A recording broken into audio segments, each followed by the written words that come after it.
Welcome, welcome, welcome. Good morning, good afternoon, good evening. Thank you guys once again for joining the 9 Innings podcast hosted by yours truly, Kevin Thompson, founder and CEO of 9 Innings Capital Group. Thank you guys for joining us. As I always say, subscribe to the channel. As I always say, go and get my book, MLB to CFP, live on Apple Books. If you have any questions, comments, or concerns, you can email us at 9innings@9icapgroup.com, or you can go to the website, which is www.9inningscapitalgroup.com.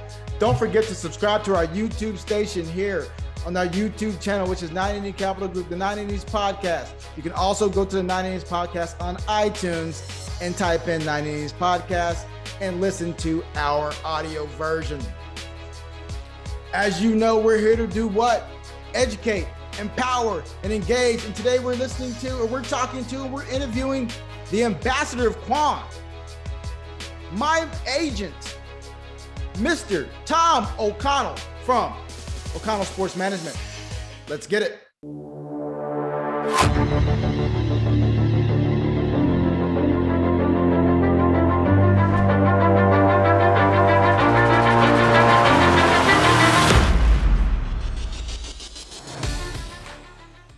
We have Tom O'Connell from O'Connell Sports Management, the ambassador of Quan, one of my favorite human beings. He was there when that happened, when I was in the big leagues with the New York Yankees, and when I played in the futures game. I remember those days. Tom O'Connell, welcome to the show, my friend. My man, KT, what is up, buddy? So proud of you. So proud of all the things you've accomplished personally, professionally. Just happy to be here, buddy.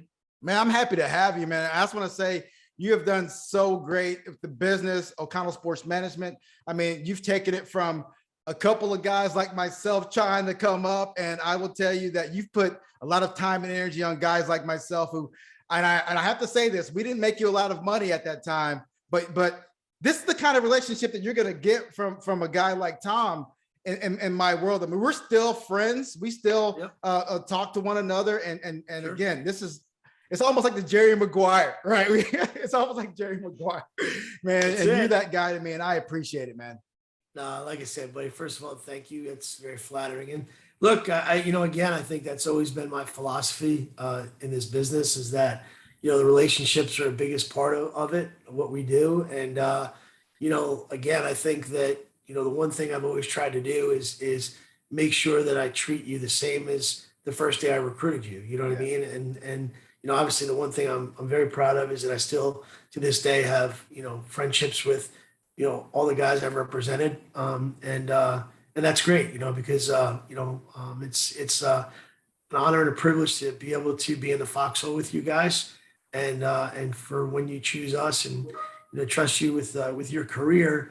That is a very thing that I hold dear to my heart and want to make sure that, you feel that you've always got top-notch representation all the time that you played as a professional baseball player. Absolutely. And you did that, man. Because I mean, we try to give you those bullets. You always say, you got to give us ammunition to go and fight, man. And I did as much as I possibly could, man. And I appreciate what you did. So this is a financial podcast, right? This is my company, 9 Innings Capital Group. This is a financial podcast. So I want to kind of get into the financial side of things. Sure.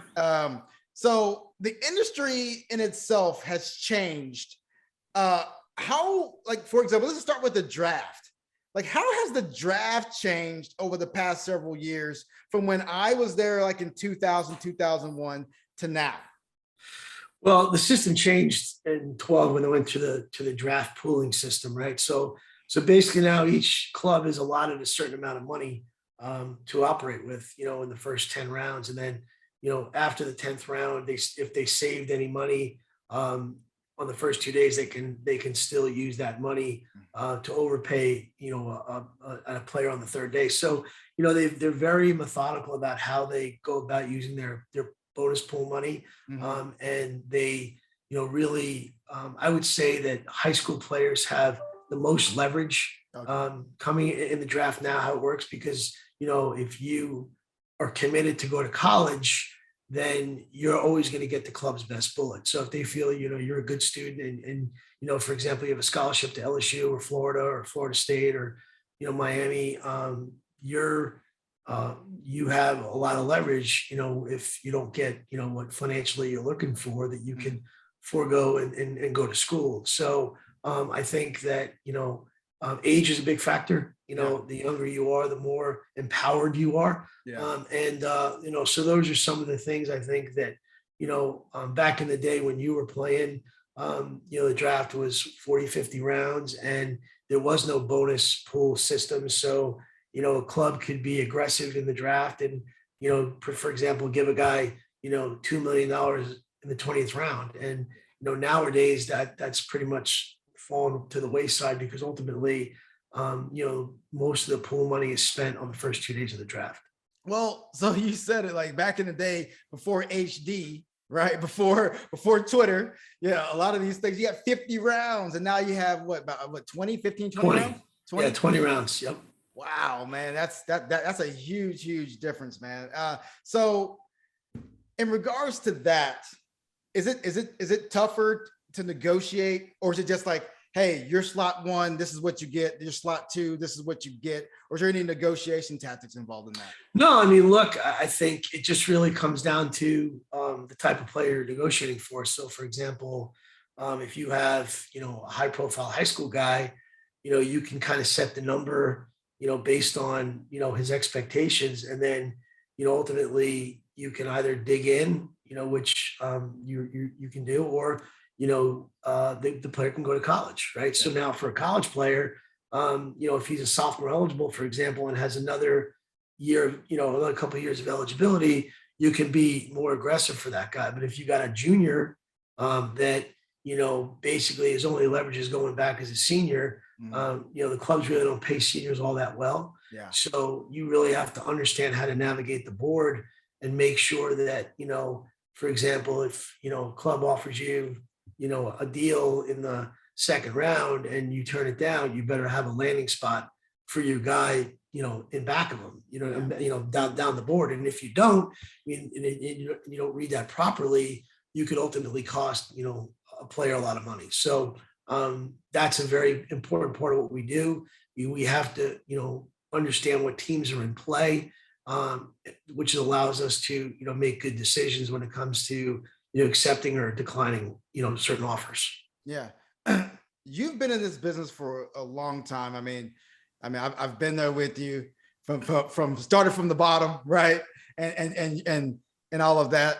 My question now is, what do you see the main difference between a guy like myself who never made it to his first big league contract versus the guys that do? Like you see it all the time, and you've negotiated big contracts for those guys. Like what do you think the main difference is from a guy like myself who, I was a top prospect at a point and I did get an opportunity, maybe a little bit, but maybe not because of certain circumstances. What do you see the difference, the main differences there?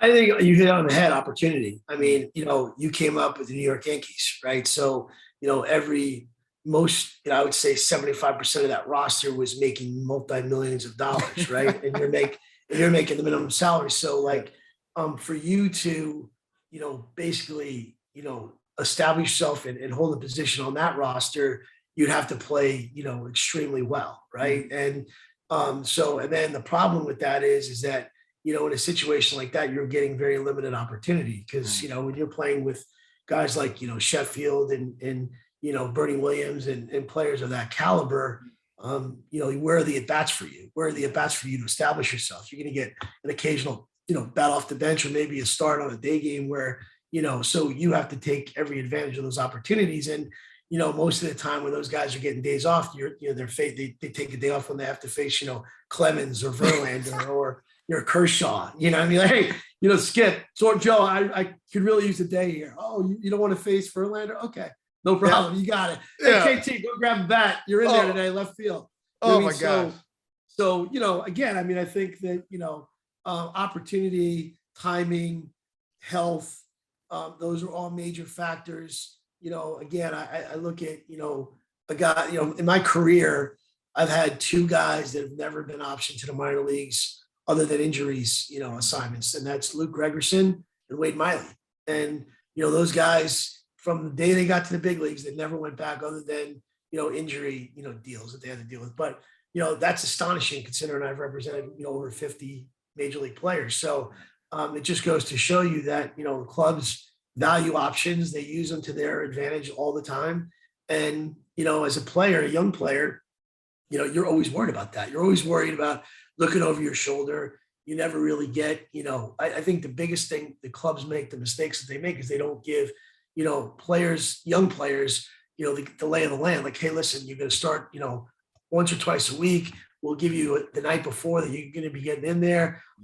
And so that way you're allowed to create some type of routine, because I think, you know, baseball players are very big on routine, and, Oh, you know, and they don't allow young players to do that. The good ones do. The good ones, you know, some, you know, clubs are very good about, hey, you're going to, you know, I remember when, you know, Terry Francona was, you know, managing Nick Green in Boston. He would always tell Greeny the night before, hey, you're in there tomorrow. You know what I mean? And it made Nick a lot, you know, it was really good, because Nick was able to get in his routine and knowing, hey, I'm playing the next day, so I need to get to bed early, wherever the case may be. But, you know, a lot of guys don't, you know, get that opportunity, and they just, so it's like, hey, you show up to the field and, oh, you're in there today, you know, and it just never gives the player an opportunity to really get, you know, into his routine to where he knows he's facing, you know, a big time number one starter or number two starter.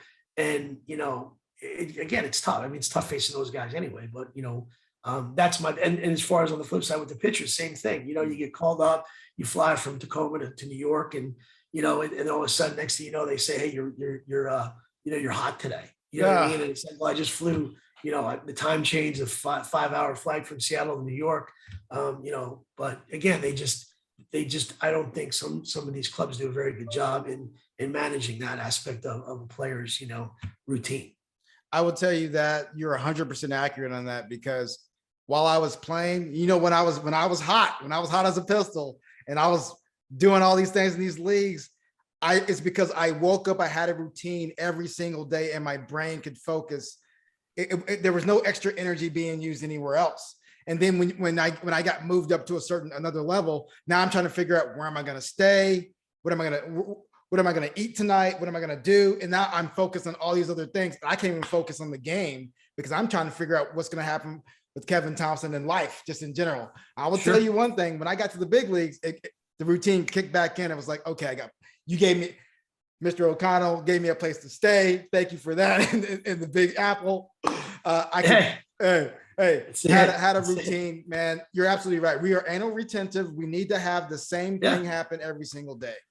Yeah, because I mean, you know, look, there's only 700. You know, there's only a little over 700 major league players in the world, right? Yeah. So, like, ultimately, you know, you should be treated as such, right? And sometimes, you know, they forget that. You know, they forget that this is a really hard job. That this is, you know, takes tremendous, you know, dedication, and you know, and again, it's like, you know, you're doing, you know, things that not anybody can really do. Like, you're a major league baseball player, so you know, that in itself is just a tremendous accomplishment. But then trying to stay and establish yourself and get the salary arbitration, and get the free agency, that's a very, very tough road. And, you know, it with a lot of, you know, minefields along the way. So, I mean, I think that, you know, the good ones, the guys that really understand how to manage players, they take that into consideration when they're, you know, writing their lineup card or giving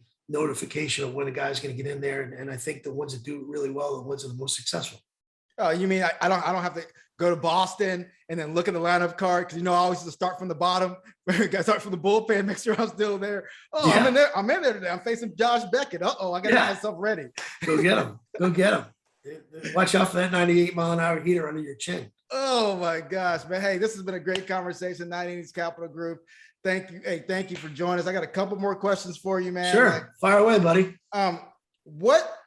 So what made you go into being a sports agent? Like, when did you say, you know what, this is what I want to do? Was it something that in college? Was it in high school? Like, where did this idea come about? No, honestly, you know, John Morgan, the famous personal injury attorney down here in Orlando, he started a sports agency in 1997 with Nick Bonacani. Nick was a PI lawyer that worked for him, and obviously Nick was the son of the famous football player Nick Bonacani Sr., who played for the Miami Dolphins, was on the world, you know, the undefeated team. So, like, you know, they want to start a sports agency, and they did. It was called Bonacani and Morgan Sports. They started in 1997, and I knew John from other businesses, and so they were looking for someone to work in the baseball space and sign establish a startup firm, so to speak. So they offered me an opportunity to recruit baseball players, minor league baseball players, because we were a startup, so we were only going to focus on the draft, or we weren't going to focus on the major leagues because we wanted to get the lay of the land and learn the business. And so that's how I started. In my first out of that first group of players I signed in 97, 98 was Tim Redding. Tim was one of my first major league players, and Tim got to the big leagues in 2001, and I got certified through the Players Association, and that's kind of when I really started, honestly, as far as like my journey to where I am today. And I befriended a gentleman by the name of Jeff Fennell, who was the assistant general counsel at the Players Association. And Jeff was awesome. And, I would talk to him like once or twice a week, just about, collective bargaining questions and how to navigate this and navigate that. And he was the one who really kind of taught me, the business aspect of doing this job. And, then once, he left the union in 2010, and he started a consulting firm to work with agents in salary arbitration and grievances and things of that nature. And so I was his first call, and he said, "I'd love for you to be my first client." And that was the year I founded O'Connell Sports Management. And Jeff has been my attorney ever since. And, we've done, a lot of great work together. We've handled, many salary arbitration cases, and he's always been my counsel when it comes to doing free agent deals. So, I've been very blessed to have that kind of friendship with Jeff, and, professional and personal. He's a great guy. And he's worked with a lot of different guys, but ultimately he was a very instrumental part of, me staying in the business and being successful in business. And John Morgan was the guy who gave me my start in the business. Awesome, man. And you've done an incredible job. I remember going to places with you, going to John Morgan's house. I'm not sure what it was, a Christmas party or whatever kind of party it was, but it was extravagant stuff, man. It was awesome. Hey, last question, man. Last question. What is your favorite part of the job that you do on a daily basis? Like what do you enjoy? Is it the travel? Is it just seeing a guy that you're playing, like that your guy do very well in the game? So what's your favorite part of this? I think, there's several parts of it. I mean, number one is this is a big part of it. Like, staying in touch with clients that I had for many years that were still dear friends to this day. That really matters to me. I think that the relationships I've built, along the way in this job have been hopefully lifetime friendships for me that, I value tremendously. And then it's just being able to do good work. I mean, I think it's, understanding how the process works, understanding the mechanisms of negotiating, good contracts. I think that, once you hit it out of the park for a player, he'll always remember that. And you've changed his life, and you've changed his family's life. And I think that, when you do, when you really are committed to doing great contracts and doing solid work and building that tremendous rapport with your players, you're always going to be successful. And I think that's the thing I'm most proud of, is that, I fight for every dollar. I understand when to do a deal and not to do a deal. Understanding that it's not always about every dollar. Sometimes, if a player, wants to be in a certain city or wants to play for a certain club, you just try to maximize that situation. But ultimately it's not, hey, I want you to sign, in another city because it's more money. You got to read the room, and I think that the one thing I've done, throughout my career is read the room well, and I've always tried to listen to my guys, and it's about them. I work for you. I work for the player, and my job is to make sure that I present all this stuff and every opportunity correctly and properly, and then let the player ultimately make the call on where he wants to go and where he wants what's best for his family. And I think that that's the thing I feel like I've done very, very well throughout my entire career and continue to do. And again, but I think that ultimately this is a relationship business, and I value my relationships throughout the industry. Much like your business is a relationship business, my business here at 980s Capital Group is also a relationship business, and a relationship that you and I have had over the past couple of decades at this point. It's been a wonderful, wonderful treat, man. I appreciate you. Tom O'Connell, O'Connell Sports Management. my guy that saw both of these things happen. Thank you for everything you've done. The ambassador of Quan, my man. Hey, thank you for joining the show. KT, so proud of you, buddy. So again, I just can't tell you how proud I am of everything that you've accomplished professionally, buddy, and obviously you with your family. So love you, my man. Just stay true to be Rod Tidwell, man, because you are Rod Tidwell of the financial world, baby. Show me the money, man. Show me the money. Show me the money. Congratulations. All right, man. You have a good day, man. Stay safe. See you, buddy. Bye. Yep. Once again, thank you guys for joining the 9 Innings podcast. As you always know, we are here to do what? Educate, empower, engage. And today we talked to a legend in the game, to Mr. Tom O'Connell of O'Connell Sports Management. And enjoy your holidays. Enjoy everything that comes to you. We are here as a family member, as a friend, as a person, as a team that wants to be able to give you guys the opportunity to whether it be retirement planning or anything in between. Thank you guys for joining us. Thank you guys for being loyal subscribers. Thank you guys for the subscriber growth. Stay humble, stay safe, and we'll see you next week.